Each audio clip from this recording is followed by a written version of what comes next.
it, Sarah. All day. Hell yeah. Arm wrestling's about to take place. Yeah.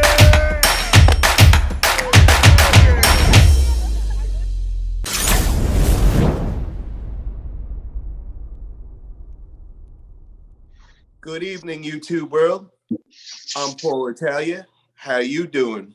If you haven't already, subscribe to my channel. If you're feeling this content, make sure to smash that like button. With that being said, I'd like to introduce tonight's guest. He's also known as Monster Michael Todd's protege. This man is part of the 400 plus pound club. He is no other than Corey the Gorilla West. Welcome, Corey. What's up, man? How you doing today, brother? Making it. How are you? I know you got a big couple of matches set up coming up on April 23rd in Louisiana States. But before we get into that, I'd like to just touch on a couple of the current upcoming super matches coming up. The first one being next weekend, going down in San Diego, California. It's called King of Cali, put together by Kyle Depew, promoted by Italia Arm Wrestling Promotions. We got Big Tim Bresnan, ranked number 4 in North America, going against number 16th ranked Derrick Smith. So I just wanted to get your thoughts on that big match going on. I mean, I think like everybody else, I think Tim's a heavy favorite coming in just based upon what he's done and his experience and huge wins. But Derrick's obviously on an upswing and getting huge, has a huge long lever and a lot of power. I feel like he's created enough buzz to at least put himself into consideration to possibly win. I mean, I think he's made a convincing enough, I don't know. He has a chance. I feel like he could be in that match for sure. Now, do you think that the age of Tim Bresnan, I believe he's either 55 or 57 years old, do you think that's going to play a factor in this match at all? No, I wouldn't think so. Tim's been impressive in late years. I mean, I think the sport's evolving around Tim. I think there's going to be a lot of giants and a lot of freaks and, come out of the woodworks the bigger this thing gets. And, I don't think it'll take anything away from Tim. I just think that the top level will change at some point. I think Tim will be, he's likely to be as good as he is for a lot more years. Now, did you get to watch their first match go down 3 years ago? No. I think I seen a video of it the other day. I don't remember if I watched it all or not, but that didn't even look like the same version of Derrick, obviously. Yeah, so the difference being 3 years back, Derrick Smith was also about 60 pounds lighter. So he's gained about 60 pounds, and we all know that Derrick Smith is 6'9". He's got very long levers and all that. But 3 years ago, it was a pretty convincing win on Tim's part. So do you think gaining the 60 pounds will have an impact and actually might work in Derrick's favor in getting this win? I think obviously he's better at his current size. It's not, I wouldn't even say it's close, more than likely. The version of him 3 years ago versus now wouldn't even, it'd be very one-sided. But I wouldn't say it's just the weight, it's just being stronger and having more experience. Now, did you get to watch the last King of Cali when Derrick went up against Tom Nelson? Yeah.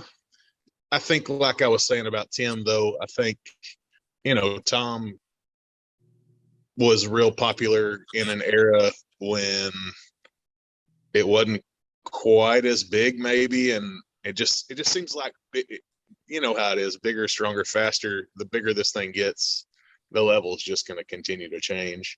I don't know if Tom was any stronger or weaker than he was back whenever he was one of the top guys.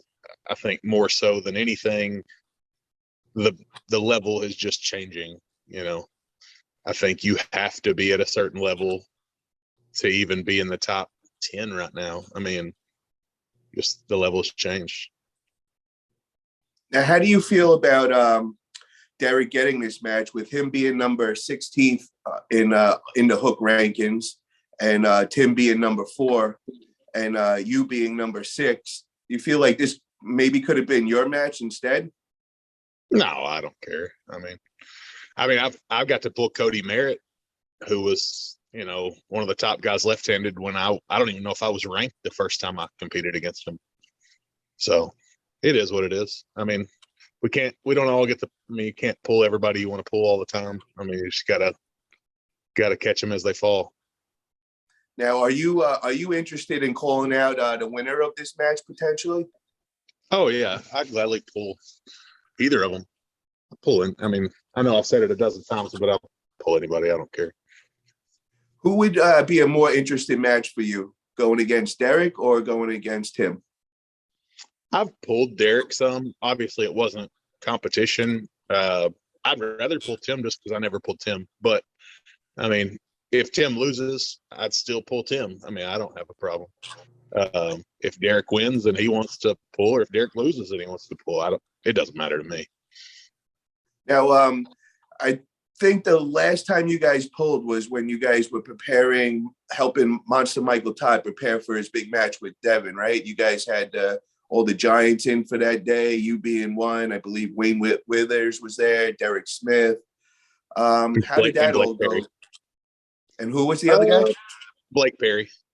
Blake Perry. Wow, you guys, oh my God, that is a giant squad to say the least. Yeah, no, we all pulled Michael for a bit, and then all pulled each other for a bit. It was pretty close. I can't remember the month, but it seems like I've been released for about a month to be able to be active again. I would say, besides Michael, things went pretty one-sided my way the rest of that practice. But, everybody may have a different opinion on that. I was happy that it was even close because I felt like I was probably at 75 or 80%. So. Another big question that I want to bring up from all this talk is everybody always wants to see the big match between you and Derek Smith, or you and Chan Shaw, kind of to see who's the top out of you three. Who would you think would present more of a problem for you style-wise? Between Derrick and Chance? Yes, between Derrick and Chan Shaw. I think Derrick is the more rounded puller. I think he has a fair amount of inside strength. Chance being a little more, really reliant on that one move and some speed. Based upon what I felt from pulling both of them, I would say that Derrick would be the bigger threat. Okay. But I haven't pulled Chance in. When was that camera guy deal? Yeah, I think that was about 8 months. Was that about 8 months ago? Yeah. So I mean, Chance could be a different guy now. Okay. Now, moving on from there, I wanted to know: did you get to watch that big super match between Todd Hutchings and Lachlan Adair recently? Yeah, for sure.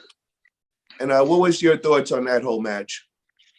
It went pretty much like I thought it would. I was a little surprised how palm up Lachlan stayed the whole time. Even if, like y'all said, he was a better version than I pulled, Lachlan, even on the fall, I mean, he just over rotated almost immediately. He puts a lot of work in, and I thought he'd be more combative hand wise than he was. I thought he'd be outgunned in the arm category, but I thought that his hand would be a fair bit better than it was. And now, leading up to that, I didn't get to see it before the actual match, but after the actual super match went down, I was catching up on my YouTube, and I ran across the Neil Pickup interview with Lachlan on there, and Lachlan was on there, and he was kind of poking a little fun towards your way, and kind of saying that you were a 250-pound, 260-pound man in a 400-pound fat man suit, and kind of just wanted to dive into that and just kind of figure out where did that beef all start, and like what's up with that all. Oh, until that moment, I didn't know there was. I didn't know he was so offended by what people had to say about me and him. I mean, it's all good. It's a very childish mindset that he's got. I mean, it took me right back to like middle school, whenever you had the little lean running back that didn't have to work to be really lean and muscular, and then you had all these giant linemen that that was just their metabol. That was their makeup. Will I ever be as lean as? No, but he'll never be a lot of things that I'll be. How many world's strongest men do you see that show up that they walk around very lean, but in competition they show up with a power belly? I mean,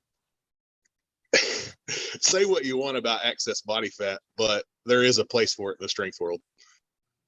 Now, do you think that you have an extra weight advantage and all? If you guys gripped up in a super match, do you think that would give you the advantage? I think being stronger than him in some areas gives me the advantage. The weight might help, but I don't think that match is close right now.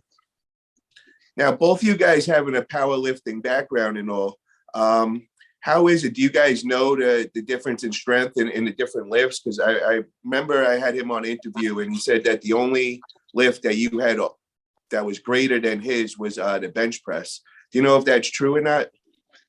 I think we spoke about it after that. My bench, if I was to get on a program for a few months, would be real close to 600 again. Kind of always does that when I get serious about it. I straight bar deadlifted 700 plus the third time I ever pulled.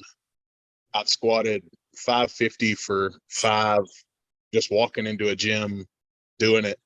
Probably was in jeans. I mean, he can say what he wants. That stuff doesn't have a huge effect. I talked to Todd Hutchings about it a little bit. He kind of confirmed what I said. I just don't think the match is close. I gladly pull Lachlan. I don't have anything against the guy. He can act like a child all he wants and say whatever he wants about my weight. If we pull, I'd almost guarantee it's not close. He's not going to be able to make the adjustment that Todd Hutchings made. It's not going to look good. I mean, like Todd said, it'll look like the first match with me and Todd all 3 times. Wow. Now, just to clarify, because I think when I had him on interview, he said that you were only in pulling 2-3 years, and I knew that was wrong. I believe you're about 6 years in, correct? I'm in my 6th year. October was my 5th full year. I've been pulling for 5 years and 4 months. And I mean, we all know that you're training with Monster Michael Todd all the time. So I mean, you're training with the best in the world, and that's got to have a very big factor in your progression as well. Do you feel that as well? Yeah, 100%. I mean, it's funny to me whenever people assume things. I mean, aside from Todd Hutchings and Dan Mosier in an overall 2 years ago, I haven't been beat a round in a super match in over 3 years. I haven't been on the B side of a tournament bracket in over 3 years. I mean, I don't know. People talk about how inconsistent I am sometimes. I'm just like, what are they in practice with Michael, or what are you talking about? Now, how does your style, do you think, match up with Lachlan's style? I think there's no way he'll get around my hand. He'll be forced inside. He'll be over-rotated. I mean, he doesn't have enough bicep to matter. He'll be so palm up. He'll have nothing. He won't be able to do anything. Do you feel like he has training partners that are on your level, or his training partners, him being living in Australia, he doesn't have access to that elite level that he needs to. I mean, obviously, he's reached a really good level doing what he's doing. There's no denying that. I don't have anything bad to say about what Lachlan's doing or who his partners are. If he added Todd Hutchings or Michael or Dave to pull on, would he be better? Almost certainly. Now, if you got a there's nothing like losing over and over and over and over and not being able to do anything about it but think about how to be better. Now, if you had the match offer, say King of Table or East vs. West or one of these other organizations across the country, across the world, hit you up for a match with Lachlan, would you jump on that match? Yeah, as long as the schedule made sense and I could make arrangements around work, for sure. Okay. I definitely won't be going to Australia. He'll have to, unless he wants to pay me a bunch of money. He's not done anything. It's almost comical. It'd be like, why would you? He hasn't proved anything. He would definitely have to come. I'd meet him in a neutral spot if the money was right or covered and it was worth going to, but me going to Australia is laughable. So ideally, you'd want him to come to you. Otherwise, if it's in a neutral spot, you're open to it. Yeah, going to Australia would be great and all. It just, he lost to Mike Aiello. He lost to Todd Hutchings. What else besides beating Ryan Bowen has he done to prove where he's at?